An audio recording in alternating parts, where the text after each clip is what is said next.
je crois que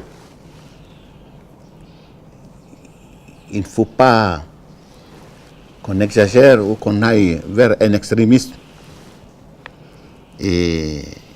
inapplicable au Mali. Nous ne sommes pas sur le point d'aller vers une république islamique. Il est réel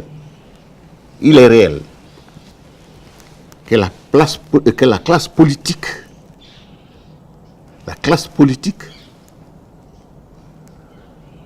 ne donne pas aux citoyens, aux populations, la réponse à leurs légitimes aspirations. Cela est réel. Cela est réel. C'est un échec. C'est un échec. Et c'est pourquoi les populations se retournent vers les religieux où elles entendent des discours d'entraide, des discours de tolérance.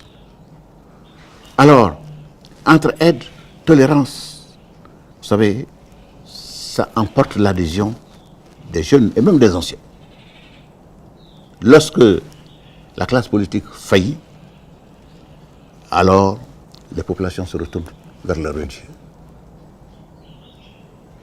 Cela ne veut pas dire qu'on va vers une république islamique. Non. Non. Non. Et c'est pourquoi d'ailleurs, ce n'est pas au Mali seulement.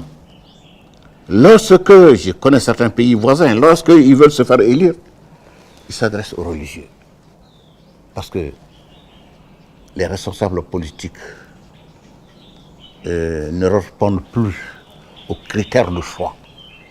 On ne peut plus se référer à eux pour mener des campagnes. Ce sont les religieux qui mènent des campagnes pour la candidature aux élections présidentielles. Ce n'est pas au Mali seulement, même en dehors du Mali. Je connais certains pays où ce sont les religieux, quand ils disent vous serez élu, vous êtes élu. C'est cela. Mais pour autant, la République n'est pas islamique.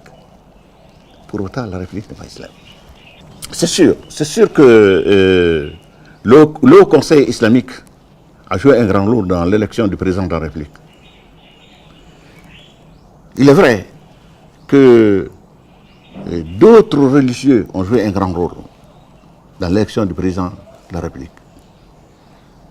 Mais s'il ne restait que la classe politique, en dehors des religieux, il n'y aurait pas d'élection. Sinon, l'élection se déroulerait avec un taux de 15%, 10%. Il sera toujours le président de la République du Mali. Il sera toujours le président de la République. Mais il a été élu avec plus de 77%.